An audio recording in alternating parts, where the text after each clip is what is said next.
It's showtime, folks. Enjoy the show. Welcome to the Next Reel Saturday Matinee, our weekly show where the Next Reel team gets together to talk about news, reviews, new trailers, and the hotly debated weekly list challenge. That was weird. I think I said hotly and only hotly in a British accent. It's a hotly debated weekly list challenge. I am here with, look, right over there. It's Mandy Kaplan. Hello, Mandy Kaplan. Hello, Pete. I heard like an old-timey accent. Was it old-timey? Like an old-timey right movie, over like here. a hot Yeah, maybe that was bit. it. Yeah. Step right and up. fresh from his sojourn in the woods, a woodland creature himself, Tommy Handsome.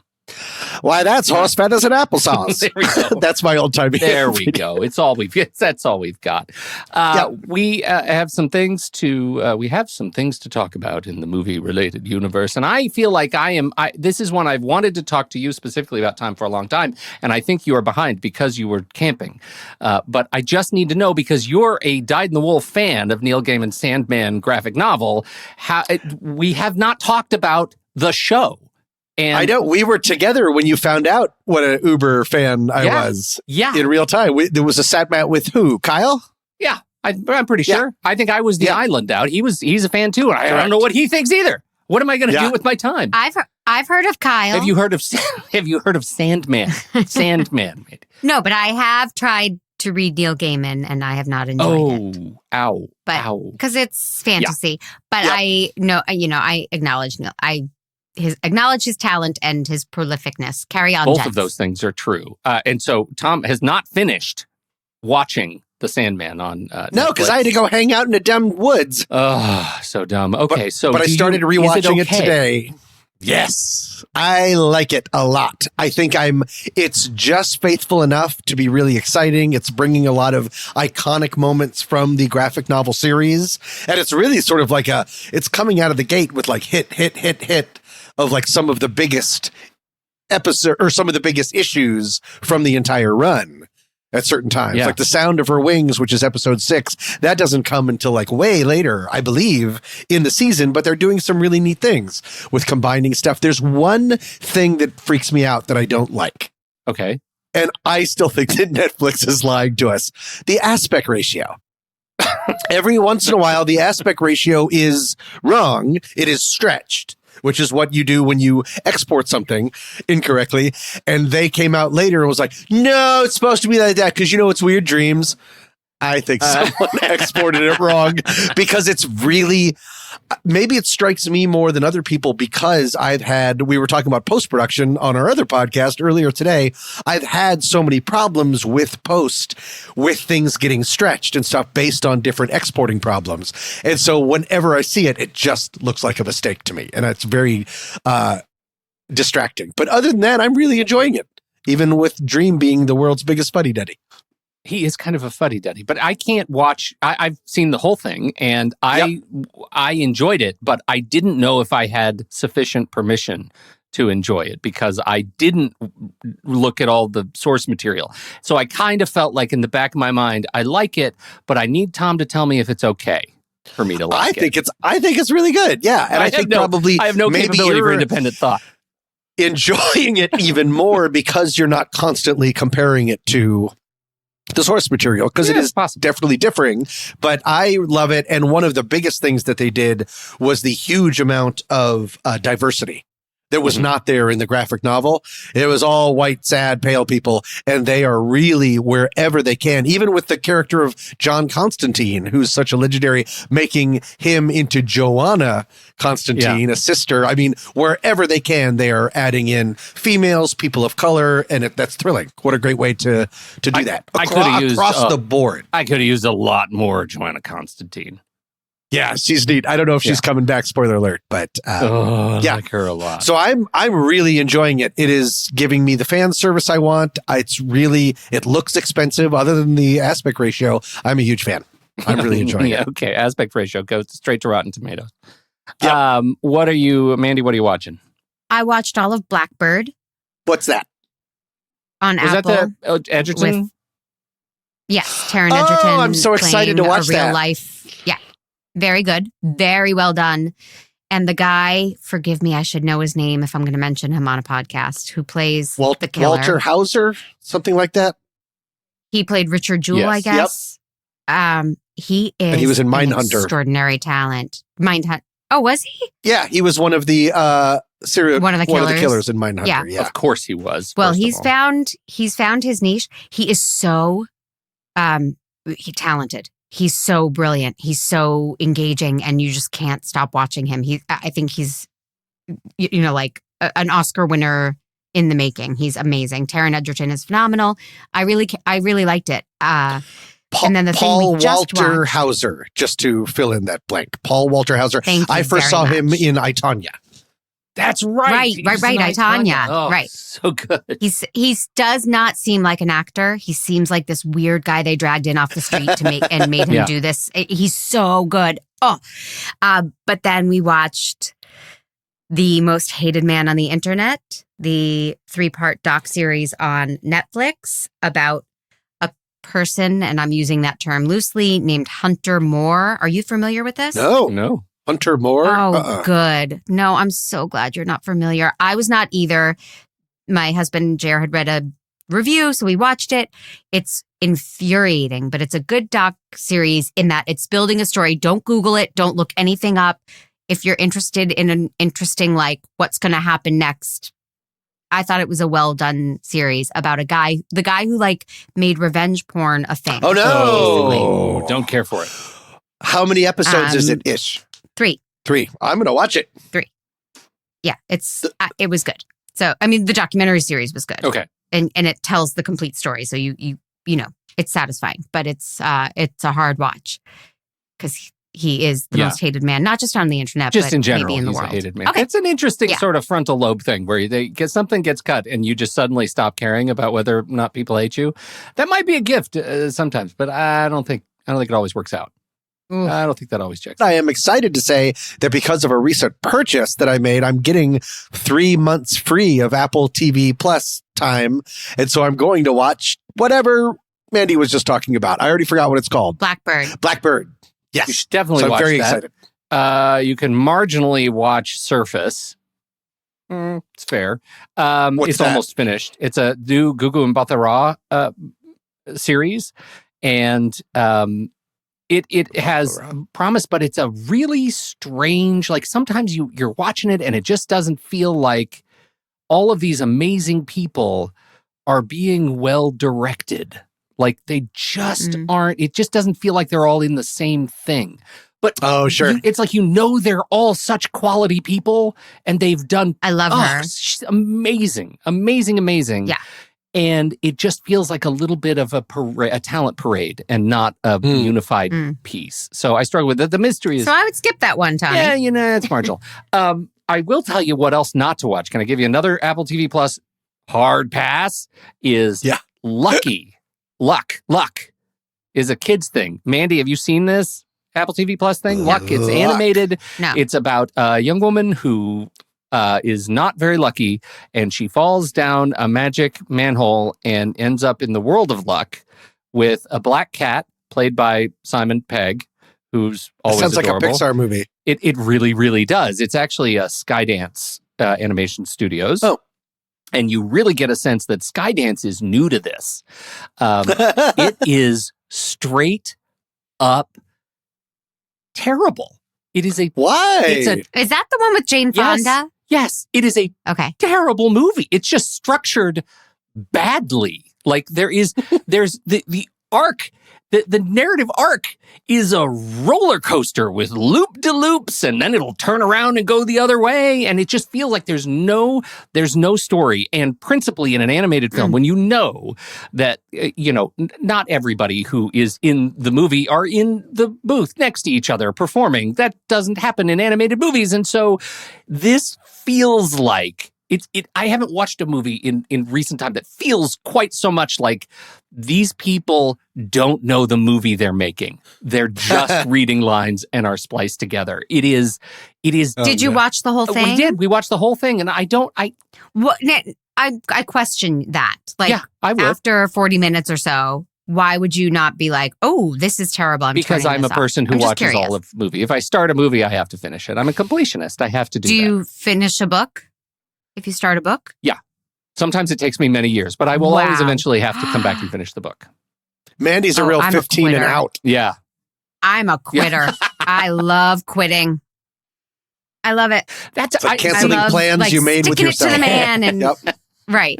No, I have to see the end. And in this case, I saw 7 ends because this movie ended 7 straight times. Like it just couldn't commit the first 6. And so it was really rough. I feel bad for children everywhere because this had such promise. And it just it is a reminder that not everything is a hit. You know, Apple TV Plus is trying to position itself as like old school HBO where they're really like focusing on the properties that they're picking and that they produce, and this is just bad. It is a bad film. So that's Luck on Apple TV Plus. Yeah, wasn't Luck also a HBO show that got famously canceled? I don't know. Horse racing. Dustin Hoffman was in it. Kristen Bell. What? Kristen Bell. Why do I want to say Kristen Bell was in Maybe. it? Don Cheadle, Kristen Bell. That sounds about right. And there was, that sounds like House of Lies. This is a fan fiction that you guys have been working on? Oh, maybe that.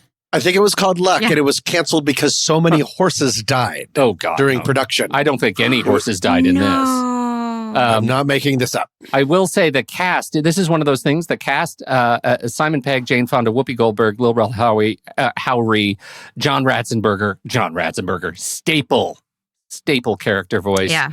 Pixar staple, though. What? Who's a what? Pixar staple. Yeah, Pixar staple. Yeah, he crossed the transom. Anyway, Falula Borg is in this. Fantastic, fun voice. So it just didn't play. All right. Well, Tommy's right about a show called Luck. I was confused. It's Dennis Farina, not Kristen Bell. Always very close. Those weird doppelgangers. There are those actors that you just keep. That's a real Dermot Mulrooney, whatever. Yeah. Dylan McDermott. Yeah, that's the one. Yeah. All right. Yeah, it was canceled halfway through because so many horses died. It was terrible. Ooh. Oh, they shoot horses, don't they? Dennis Farina died. I think it was David Milch. So it was like a Westwood guy. It is. Yeah. David Milch. All right. Wow. Let's talk about some trailers. What do you think? Deep cut. Yeah. Yeah. Mandy's first and super uncharacteristic pick. Yes, but characteristically very aggressive, putting it in days ago. Yeah, that's on brand. Really? Yeah. First. Taking a stand. Okay. I famously don't watch Marvel movies. And this is something in my house that I'm missing out on. My boys both love them. They do every new Marvel series that comes about. They are devouring it.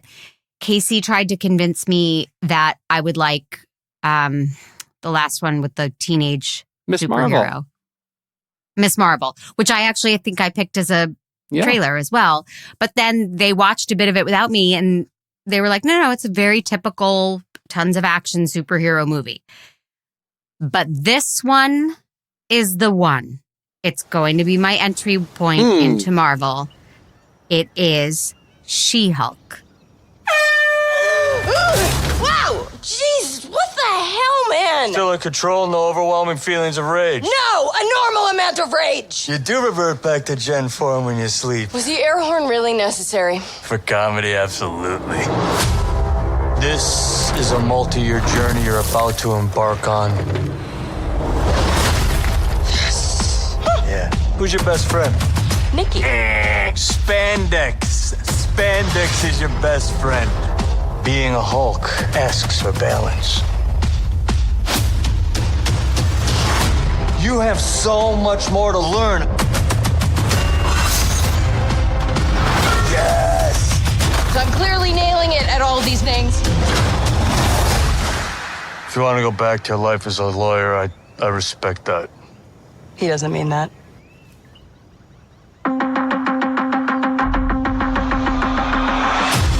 More and more eccentric superhumans are coming out of the woodwork.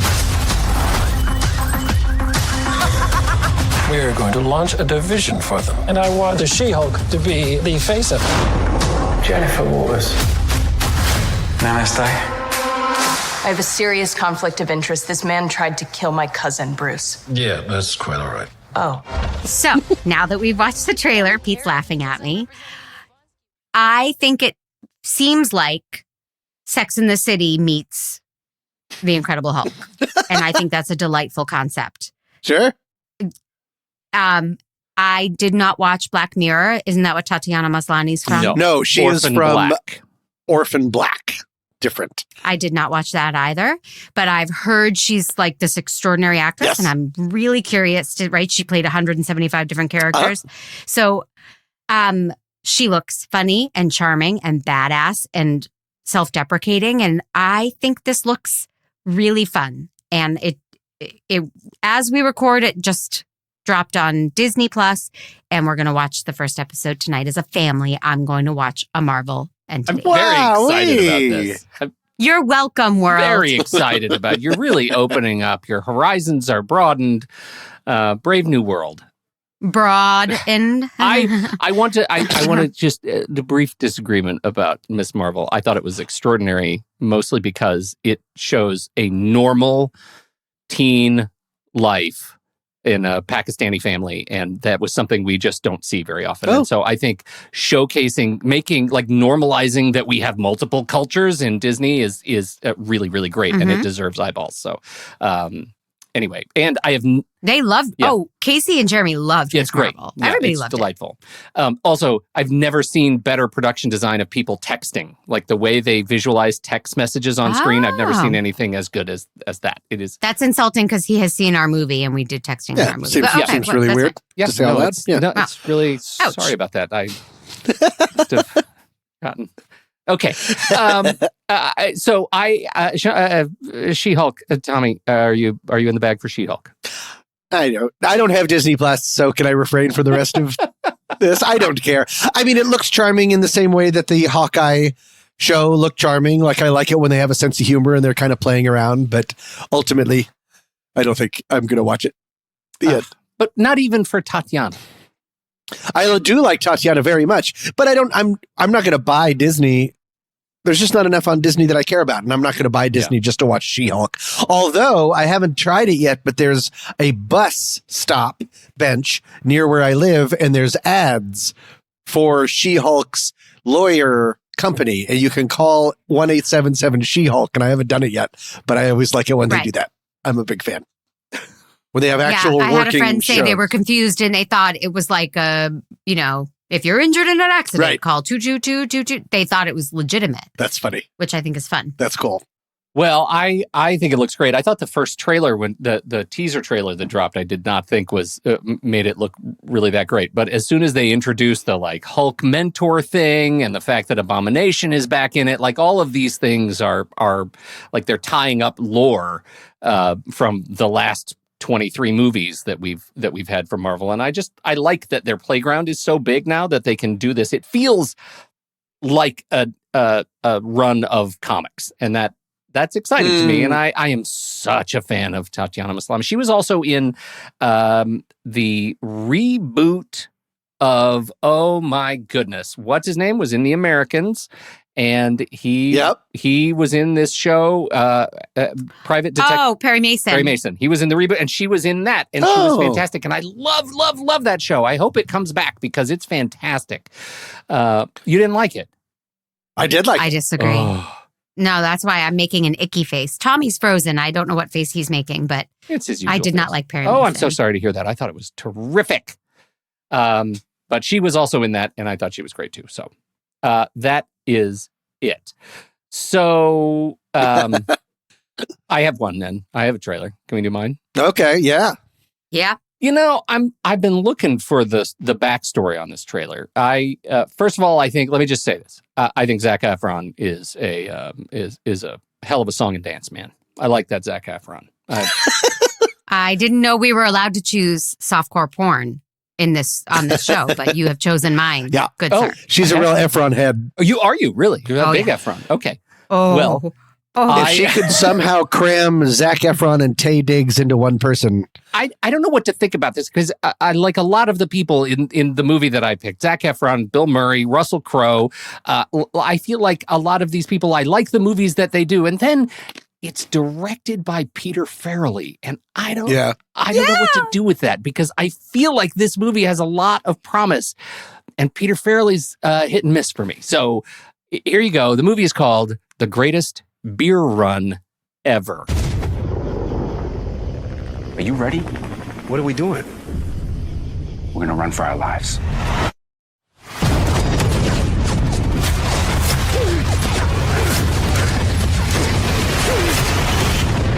We're halfway home. Halfway? I'm Chicky Donahue, and I am not supposed to be in Vietnam. Hey, get your ass out of bed, you lazy bum. Look at you, sleeping your life away. Look at these scumbags. Hey, you're embarrassing yourself and you're embarrassing your family. Do these protesters not know that our soldiers see that on TV? I'd like to go over to Vietnam, track down all the boys in the neighborhood, and give them a beer. I could do that. Do what? Bring in beer. He's not serious. He's hammered. Look at him. The man's stone sober. That's his 5th beer, maybe, tops. I'm going to Vietnam, and I'm bringing a beer! Hey, Chief, no chance you have a ship heading to Vietnam. 1,700 hours. Tonight? It's not gonna be easy. But I'm gonna show them that this country is still behind them. You're gonna get yourself killed over there. It's like you said, everyone's doing something. I'm doing nothing. Smuggling beer into a war zone, that's not the smartest thing I've ever heard of. It's certainly not the worst either. What if you start up here with Collins? Just came to deliver a sudsy thank you card. And then if you're still alive, You American? New York. Thanks a lot. you can hustle down to Dugan. Ta-da! Tricky. I brought you beer. You shouldn't be here. You think this is funny? I'm not doing this for laughs. I'm doing it for all you guys. Come on, time to go. Is it over? Yeah, you're dead. You don't get it, do you, chick? This isn't a John Wayne movie where you know the good guys are and you know the bad guys are. I didn't come all this way just to quit. Somebody's got to be here to see what's going on. I want the truth told. For them. They're just kids. You're gonna find out it's a lot harder to get out of a war than it is to get into one. I'm trying to show them that somebody back home is still behind them. You got a good heart, Chicky. It's your brains I'm worried about.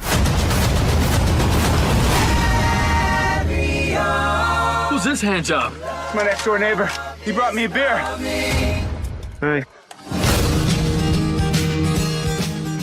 I had trouble believing that was actually the name of the movie. I know. I thought we were going to watch a Pete Wright home movie. No, this really struck me. This trailer struck me. It's streaming and theaters, Apple TV Plus, September 30th. And so it tells the story of a guy who's kind of a, I don't know, malcontent, do nothing, layabout. He's definitely a layabout. And he wants to do something in 1968 for the war effort. And so he takes a couple of cases of beer and finds a way onto a plane into Vietnam to find all the boys from the neighborhood and give them a beer in Vietnam. Did you mention it's based on a true story? I think that's important. The original book was written by Joanna Malloy and John Chicky Donahue. And so That's that was him, right?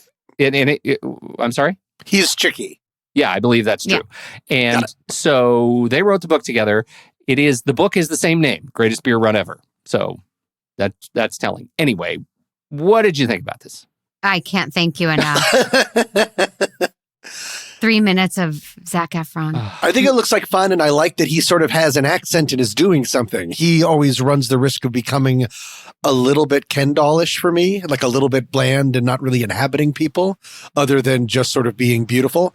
And so I was interested in it. The one problem I have is I cannot stand it when people call beer suds. I'm going to give a real sudsy gift to all the Nam boys. And I'm like, shut up. That might be annoying. But otherwise, it looks nimble and it looks fun and it can't be worse than Green Book. Oh, boy. I don't think it can. I think the movie looks good and I'm going to watch it.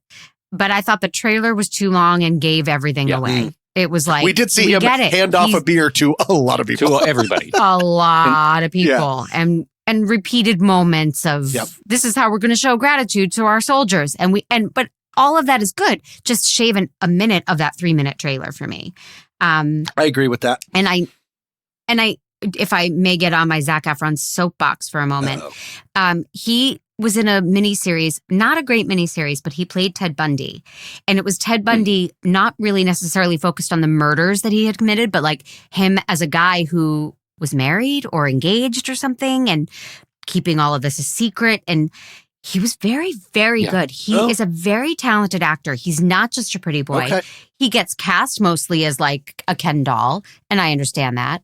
But he actually is a phenomenal talent. And so I think it's a good chance for him to show, like, I'm not just, the guy from High School Musical. Well, and I, Troy Bolton.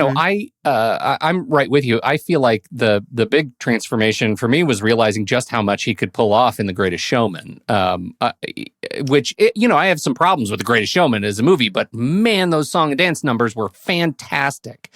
He pulls it off every time. He pulls it off. So I try not to judge people for being pretty. So. Because you're so tired of being judged yourself.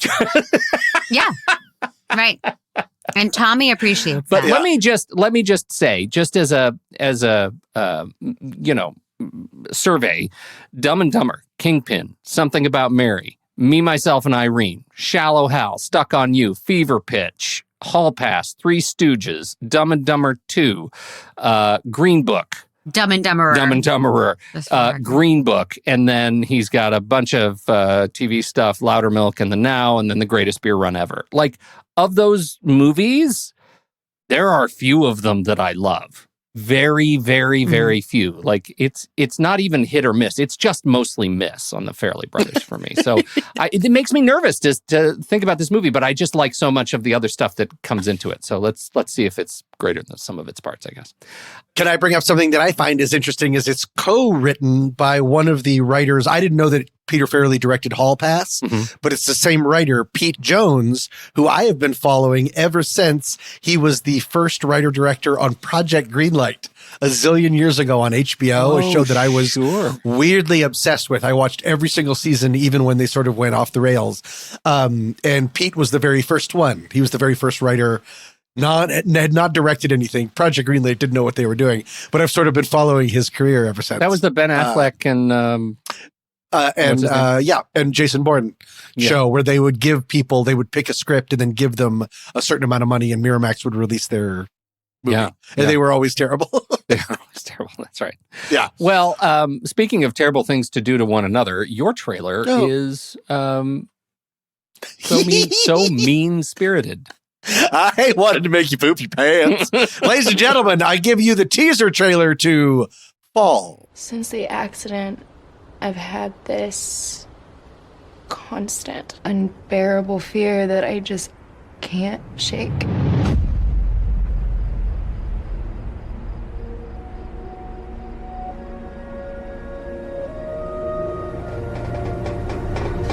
What's your emergency?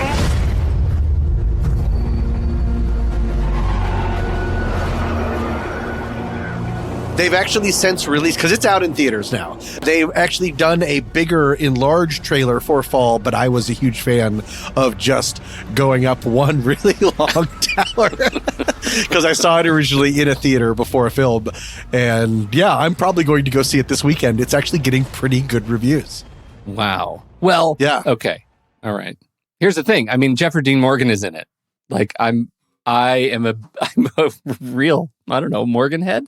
I love Jeffrey Dean Morgan. Yeah. Sure. Yeah. I have such a deep love for contained pieces and directors having to explore every single inch of something. And it looks like, most of the film is just them up on top of this thing. And then all the ladders come down and they're trying to figure out how to get down because of something that happens. And yeah, I've seen films like Frozen, not the Let's Build a Snowman. But you guys ever see or heard of the horror film called Frozen?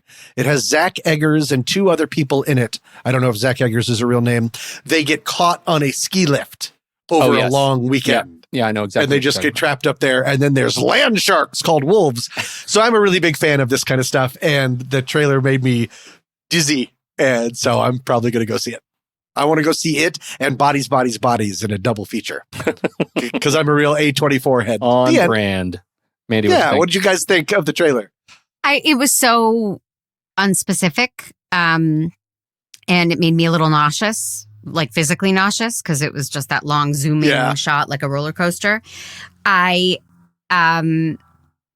said, it was intriguing, right? It left me going, well, how the hell did they get up there? So if I were a person who enjoyed a movie like that, then I would, this would have piqued my interest. Got it.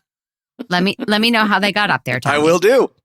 You know, to me, I sometimes get worried about trailers like this because it really is like straight up exhilarating.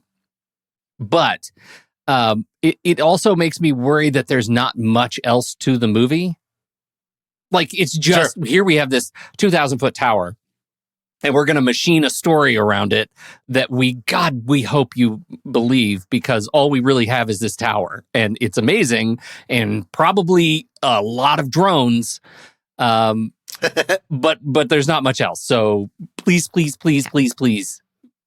the tower. Yeah. I mean, is that weird to you at all? Like, is that something you go into these movies a little bit nervous about?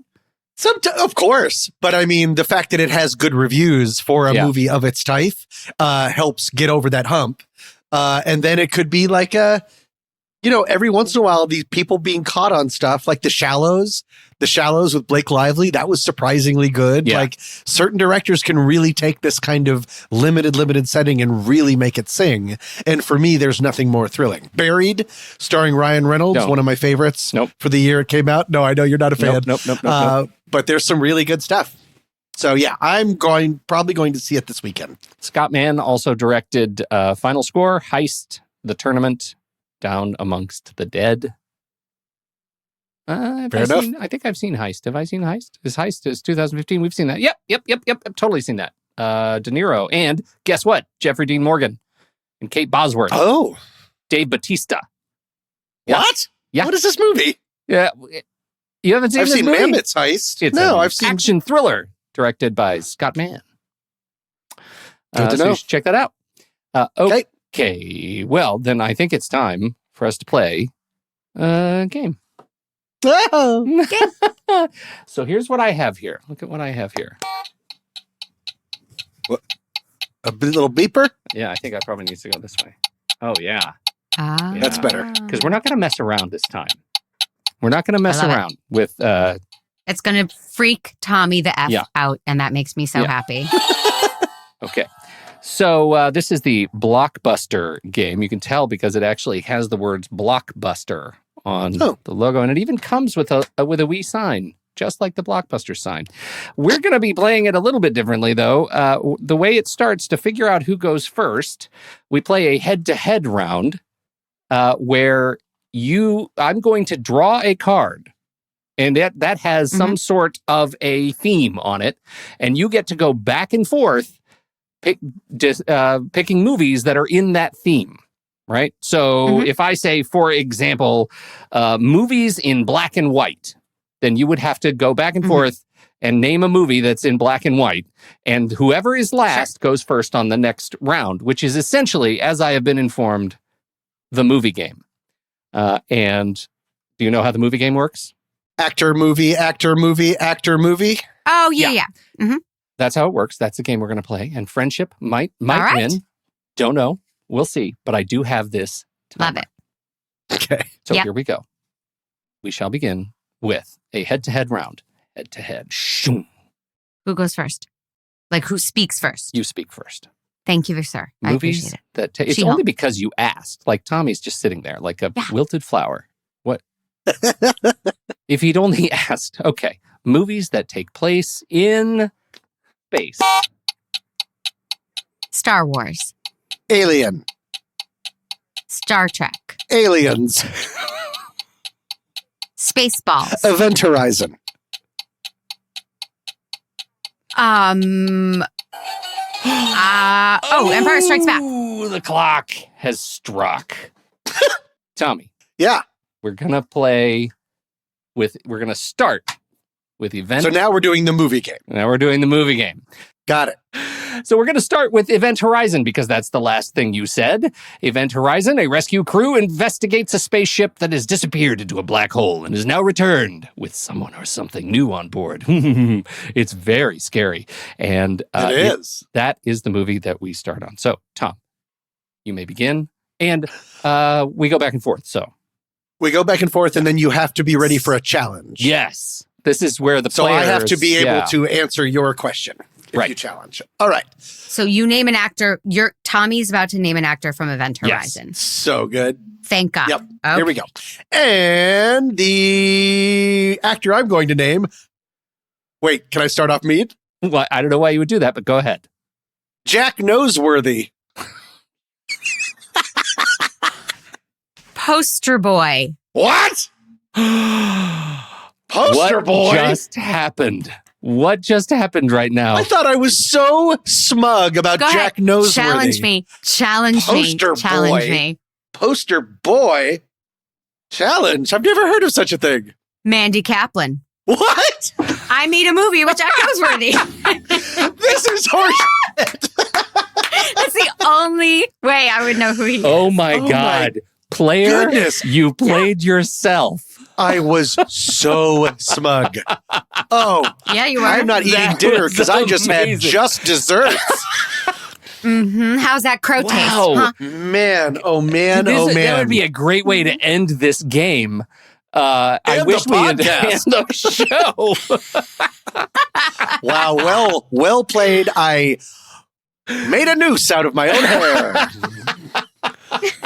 Yikes. I was my so goodness. excited for Jack Noseworthy. Okay. So good. All right. Let's do another head-to-head round. Okay. Mandy again starts talking first. Movies set in school. Summer School. Ferris Bueller Day Off. Breakfast Club. Good one. School. St. Elmo's Fire. Are they in college? Someone's in college. No one likes it. PCU. Oh, Mandy goes first. All right. No, fair you enough. embarrassed yourself, man. What can I say? Okay. Wait, but the last movie mentioned was St. Elmo's Fire? No, I said was. PCU. No, but the St. Elmo's last Fire, movie yeah. that counts was That counts, St. Elmo's yes. But that doesn't count because it was wrong, right? Right. So Right. what was the one right before So are we St. going back Elmo's to Fire? Breakfast Club? Breakfast Club. Well, all right. Let us begin. Molly Ringwald. Pretty in Pink. Andrew McCarthy. Oh. Ooh, I don't want to go that way. Yeah, sure. Mannequin. Kim Cattrall. Wait for it. Trying to think of a clever one. Wait, can I think of any? Uh-oh. Wait for it. Uh-oh. Oh, I'm mixing. Is there a I'm time mixing limit her on up with time? There's Ellen gonna be. Barkin. Yeah, I should start the clock again, but it's too short. Mhm. And 3, 2. Big Trouble in Little China. Is that accurate? I think Big Trouble in Little China. I feel fairly good about that. I'm going to say a name. Sure. And I don't think it has anything to do with it. I'm going to say Kurt Russell. Absolutely. That's the lead. That's Okay. and so is Kim Cattrall. Okay, Breakdown. Oh, I don't know what that is. Please challenge. If you challenge me, things will. Jack Noseworthy. Jack Noseworthy plays Full one of the circle. bad guys in Breakdown. Full circle. We are joined at the What's with hip your obsession with Jack Noseworthy. I don't know. He's my Zac Efron, apparently. Holy cow. Breakdown is an outstanding movie. Really good. Okay, so that means we're still playing, right?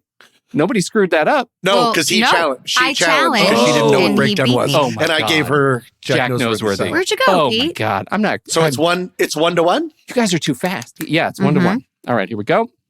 We need a tiebreaker. We are DB. Hold on, I don't like this. And we're doing a head-to-head? Tommy, you're going to speak first. Okay. Alpha level head-to-head. Ooh. Movies with a dance scene. Dirty Dancing. Grease. Footloose. Grease 2. Dirty Dancing Havana Nights. Scent of a Woman. The remake of Footloose. That's it. Time is up. Saturday Night The Fever. remake of The remake of Footloose Footloose just is where we're won starting. that. Directed by Craig Brewer, I believe. Wow. He made Hustle and Flow and the beloved Black Snake Moan. And then he made Footloose and didn't do anything with it. It was very strange. That's weird. Footloose 2011. I had forgotten. That's the one with Andy McDowell. Dennis Quaid as Reverend Shaw Moore. Oh, Well, I'm here, giving you sure. a lot of answers, so I'm going to stop talking about that. Okay. Oh, wait. That's not cool because he's going to have to I name know, somebody but from you can't it. name the ones I just named. Go ahead. Oh, I don't know anybody in it. I don't remember. Are you serious? Garrett something? Who was the lead? He was like a fresh-faced young kid. Well, I didn't know that I know had the to girl. name someone from Footloose. Yeah, I just that's had how to, it I just starts. That's exactly how Mandy has done it every single time. All right, I'm going to make a guess because I can't say Dennis Quaid. I'm going to say Garrett Hudland. Is that a person? I know he was in Tron, but I also think maybe he was in this. I'm going to say Garrett Hudland. I wish I hadn't just said Tron. And as far as my Command F, no good. Not him. Nope. All right, Mandy, challenge. I know. Is it a challenge when Julianne you've Hough. just I don't know torpedoed yourself like that? When you've just had a full meltdown, Julianne Hough is the female. Yes, that's true. Yeah, Dancing with the MRF stars. That's a Mandy Kaplan point right there. That was a very, very short round. Very really short was. round. But it does end 2-1. Yes. weirdest movie game ever. I think I might, when I edit the show, I might put the first round last because, wow, talk about starting on a roar and ending on a whimper. Kenny Wormald. Woo. That's who I thought Garrett. Kenny Wormhold. All right. Wasn't what's her name? Meredith Grey. Who's that? Grey's Ellen Pompeo. Yeah, wasn't she in Footloose? Not the original. No, the remake. I thought she was in a remake. I never of a saw the dancing remake. Something. No, it doesn't seem to be. Man, I swear she was in something. Well, okay. That takes us to our list. The list this week was inherited from last week's show. It was Kyle and Rob and Ray, and they had a grand old time leading to a conversation on movies that are widely panned, but that we like anyway. So here we are, movies that are panned, but that we like anyway. Mandy, how did you approach your list this week? Well, first of all, I know I'm not stealing because mine are just so Mandy. Just and I know So you guys Mandy. are going to. Is one of them called Just Right? So Mandy? Because that'd be a great movie. I wish. I'm working on it. So if I say a movie is just so Mandy, you know someone special stars in it, which is? Well, which Sandra, is one of my Sandra favorite Bullock. movies. Thank you. Sandra Bullock, who was quoted as saying she deeply regrets making Speed 2, which I don't know if I ever saw, did not regret this movie, and she shouldn't, because it's amazingly bad, but I love it so much. With a 16% on Rotten Tomatoes, I am going with Miss Congeniality 2. That's Armed right. and Fabulous. Armed and Fabulous. Starring a post-227 pre-Oscar Regina King. What And are the miscongenialities about? I've never seen any of them. she goes undercover in a pageant to find somebody who's stalking the girls in the pageant. That checks out. Okay, that's fun. The first one is actually very clever and fun and funny. The second one is a terrible movie that I love every minute of. She goes deep undercover as an old person in an old folks' home and puts on a funny voice in a wheelchair, and I can't get enough of Sandra Bullock. Okay. That is just so Mandy. Mhm. Oh my God. I am. Did you like her Was in that a steal? Ocean's 8? I like her in everything, Tommy. Okay. I liked Ocean's 8. Okay. Fair enough. I mean, for what it was. sure. It was a fun movie to watch on an airplane. I'm not saying it was a great movie, but I struggled with man, you actually, I can't believe it, but you actually stole a movie that was on my list. Not as a pick. You've already mentioned it, and I can't believe that you mentioned it. I came in thinking, won't it be clever if Pete picks a Sandra Bullock movie? And I don't know why, but there's something about a speeding boat, a speeding ship that... A slow-moving boat. A very slow-moving boat that kind of delights me. And so I think I will go ahead and open with a movie that was going to be a bonus, I think, possibly, but I think it deserves to be on there. Speed 2. There's not a lot right with the movie. And Cruise Control, right? Yeah, Cruise Control. And what's his name, who was in Rush, which is one of my least favorite movies ever. Like Jason Patrick. I am that movie's prime antagonist. It's terrible. It is a terrible, terrible movie. And that's on the list of movies that when I saw it, I thought I loved and then much later despised. Like, I haven't made a turn like that I can't think of another movie I've made quite a turn like that. But Speed 2, there was something about, I think I'm in the bag for cruises. And I've never been on a cruise. I've never been on a cruise like that. It has a 4% on Rotten Tomatoes. Yeah, so that counts. That's all. 4? 4. Jeez. Like they forgot, like the credits. Like you get higher from signing your name on an SAT. But this is the thing, Tom. Like this movie, I can't watch Speed without watching Speed 2. Is that so weird? Like I have to devote an afternoon. Yes, that's weird. We already know that you're a completionist. Yeah, you got to go for it. Yes, I get it. But I don't do that with like Star Wars. Like I watch all 9 movies in a day. I only watch 3 at a time. I have one. I may have broken the rules a little bit. Okay. Because this was not panned necessarily by critics. A lot of critics probably didn't even notice that it came out when it came out because it was so low budget. I saw this at some streaming thing, maybe Netflix, a zillion years ago, and I told all of my friends. This is a long time ago. Like Darnell, Lauren, Nikki, Jason, across there, Scott Lamb in New York, like so many people. I was like, you have to watch this. I know I'm a sucker for contained pieces that all take place in one room, but you've got to see this. And to a person, they came back and said it was that they thought I was joking because they said it was the most boring, dumb. Scotty P, friend of the show, Scotty P, hated it. All of my friends hated it. All of them. And it was until I got on this show that I actually found other people that liked this movie.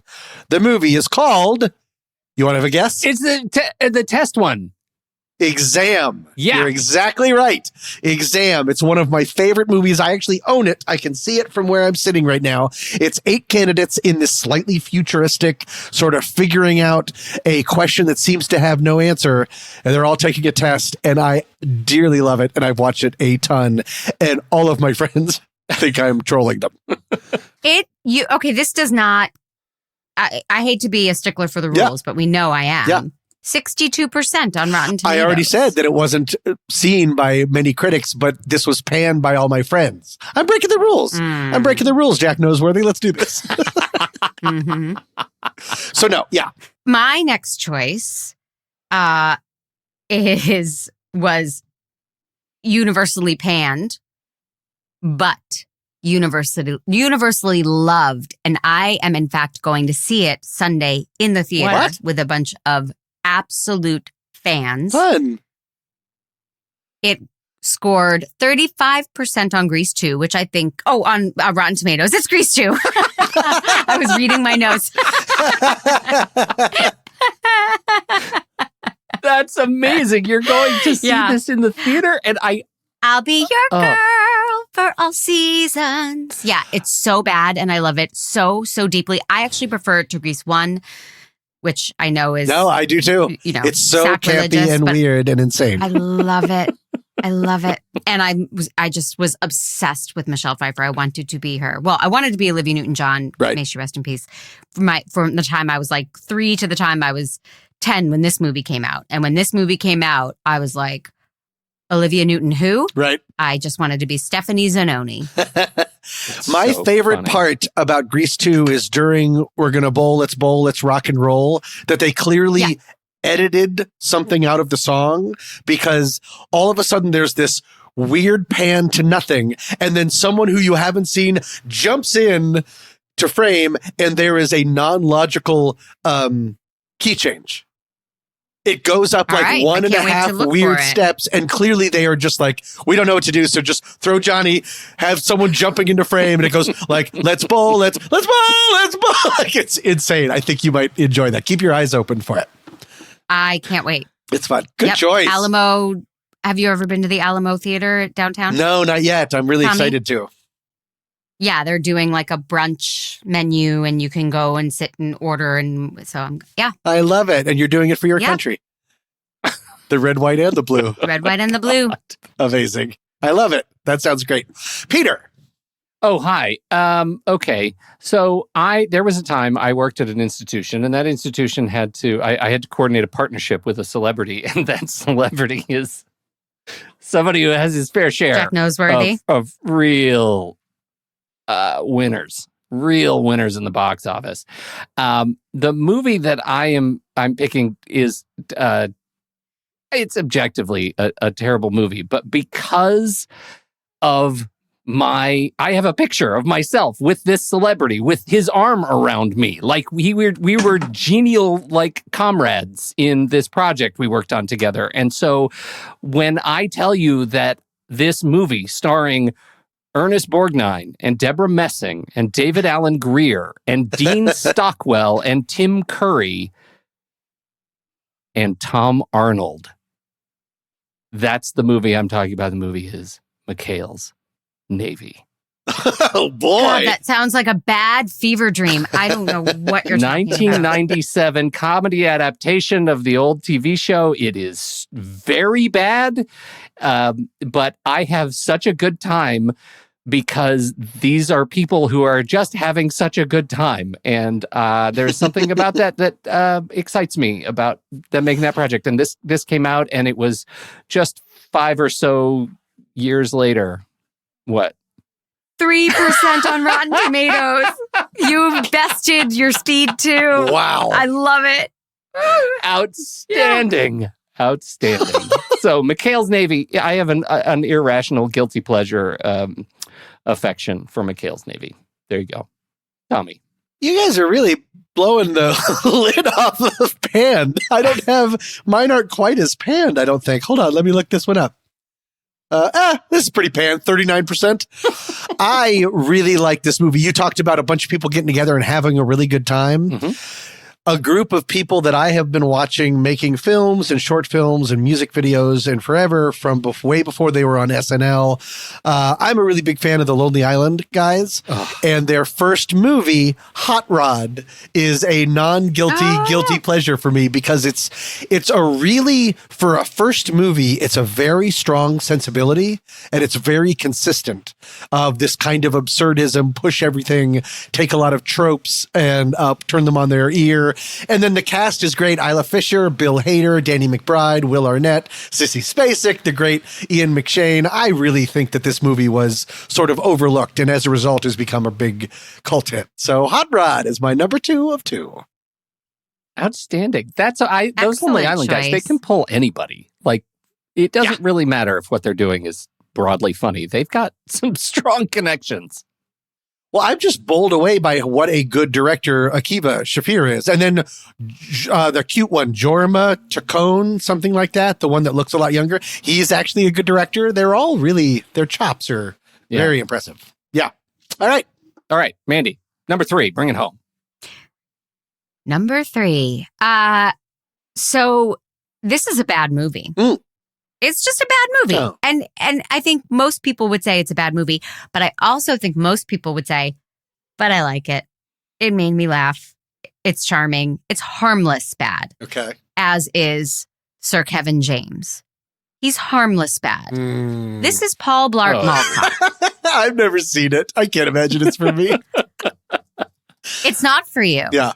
I find it utterly delightful. And I first wasn't exposed to it when I was like a nanny for kids and they would watch it all the time. And I find it really funny and it's good for kids. And I just find him very charming and harmless and funny. And I know it's Paul Blart Mall Cop.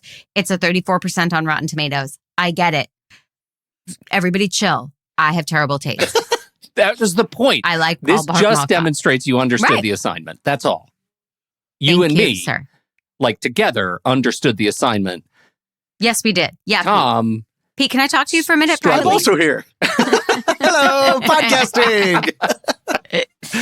That means I get my third pick. And my third pick, I actually went to, I didn't think of the movie first. I thought of the actor because I know the actor has struggled to do some really, really strong things, particularly in film. So I went to IMDb and I typed in, typing my actor's name, and there came a list of it's like a bouquet of movies that I could choose from. I am choosing a sequel to a movie that was already panned. And this, the sequel itself is I think it is widely criticized as unnecessary and not funny and ostensibly was a comedy. But I find everybody in this movie so charismatic, so stinking charismatic that they just make me laugh by, I could watch it on mute and think there's something funny about it. It is the whole 10 yards.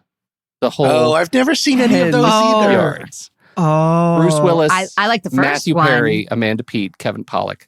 This is going to be real low. I'm going to go 6% on Rotten Tomatoes. Okay. It's a 4. 4%. Does that make me a 4.34? Oh, man. Yes. I live in the bottom of the barrel is what we're talking list. about. Yeah. I am blown away. Of the actors that I just listed, can you two figure out which actor I am talking about that I typed their name in? Willis. Matthew Perry. Matthew Perry. Of course it's Matthew Perry. Okay. Sorry, Tom. Yeah. It's Matthew Perry. I think that... I don't think he made a good movie. I think you could, I don't know. I'll say it and I probably will regret it, but I think the whole 9 yards was funny and I think he did... it was cute. What else did he do? He did it... Fools Rush In. Fools Rush In. I think that was with Salma Hayek. That was a funny one. Then he did that awful... What was that one with... what's her name? You know who I'm talking about, the British, and she's terrible. Serving Sarah was a train wreck. That doesn't sound like a real movie. You're just making up. Yeah, I feel like you pulled two words out of two hats, put them together. You remember the movie jokes. Mr. Table? This is the real joke time with Tom and Mandy. Real joke time, but joke's on you because Serving Sarah stars Elizabeth Hurley and Bruce Campbell and Amy Adams and Cedric the Entertainer. Never heard of any of those and people. Matthew Perry. Nope. What are you doing right now? What are you doing? You guys real gang up on Pete time. Okay, Tom, what's your third? Well, I am just 1,000% not as good at this as you are. This next one I just looked up is 33%. So that's the lowest of my lows so far, I think. And I'm a little sad that you took my one mission was like, I'll be the Rotten Tomatoes consultant and I'll look them up as we go. And you've just my apologies. Sniped that. What? Go ahead. Right. My apologies. I unconditionally really like this movie. I think it's very strong, except for one actor. I think it's a very exciting and scary. It's a remake. Things are upside down. Andre Braugher's in it. This was Josh Lucas's chance to become an enormous star, and he actually got put into movie jail when this movie bombed as big as it did, which is a shame. But now he's on, I think, Yellowstone. Nobody knows. Richard Dreyfuss, Emmy Rossum, Kurt Russell, and the always disappointing Johnny Drama. What's his name? Kevin Dillon. He plays Johnny Drama. This is Poseidon, the remake of the Poseidon Adventure, which makes drowning seem really scary. I like this movie a lot, and I think it's crazy that it wasn't a giant hit. I absolutely agree with you. Do you really? Yeah, because it's Wolfgang Peterson. It's like a real director. Yeah. I don't know what happened. I blame Akiva Goldsman, as I do for all things. Rightly so. Okay. That was our list. That was so much fun. What a great list of terrible movies. Yay! You guys did terribly. What do you want to do for them next time around? I just want to say on the chat, Billy Madison. Oh, God. Brian posted Billy Madison, and I am fully on board with that. I have the sense of humor of a 12-year-old boy, and I like Billy Madison, but I know it's a terrible movie. Good call. It is a terrible movie. What should we do to them? Okay. What are we doing next week? So first of all, let me just tell you who's going to be on. And still enjoy. I don't even know how you two are going to do this because it's you, that's right, Mandy Kaplan and Tommy Metz, and Chrissy Lenz. It's the three of you next week. So really, what would you like to do with Chrissy next week? The top 3 things that Chrissy likes about us. She has to go back and forth between Mandy and me. Well, Chrissy's, if we were to do Chrissy's Corner, it would be in the 80s movies. 80s. She's quite good at 80s. We did have that topic about movies that take place in school. So what about that? Movies that take place in schools. That's not bad. What do you think, fun. Thomas? I'm down for that. I think that's great. And you can't pick Exam. How's that? Okay. I was probably going to pick Exam. I'm probably going to get the whole thing wrong anyway, so don't worry about it. I'm already putting one on my list. I've already got one. Outstanding. Well, this was very, very much fun. Tom and Mandy, do you have anything to plug? Do you have anything you want to talk about? Man Cave coming back. Man Cave is back. It's better than ever. Yeah, Mandy and I think, disagreed on absolutely everything this past record. Which was, what's going to be coming out on Monday? A League of Their Mandys, or whatever we called series. it. Yeah. Amazon's series, A League of Their Own. So, but it was one of those episodes where she was like, oh, I love that song. And I was like, I hate that. Like, everything that came up, we were just like, crushing each other's dreams. Yeah. This friendship, I don't know how it's lasted. Or the birds. The Man Cave. Check it out. Tom, what do you got going on? Earlier today, Pete and I recorded another future episode of What's That Smell, part of which was redoing a segment from earlier this season. So things are off to a flying start. Also never been released. Yeah. So we're 3 episodes in, and we already have a lost episode from this season. So flying colors, no notes, keep it up. When's it going to come out, Tom? Do you know when we're going to start the show? Nope. Do you? No, it's all I know is things are being captured. And at some point, we will release them. I cannot wait for that day. Hey, thank you, everybody. Don't forget, you can get longer and ad-free versions of the Saturday Matinee by becoming a supporting member of the Next Reel family of film podcasts. Just head over to thenextreel.com/membership to learn more. And I cannot thank you all enough for hanging out and listening to this show. This new season, we're very excited about the new season and the fact that it was Mandy's idea that everybody self-select on our schedule. So I'm no longer preparing trios. Everybody's doing that on their own. So there's a real sort of social kind of shark hunt going on there. So that's what you're going to hear this season is just who likes each other the most. It's because I have a restraining order against me for several of the co-hosts. Right. So that way I can control where I end up. A lot of cherry so that I don't going on. get in trouble. Thank you, everybody, for hanging out. And we will see you next time.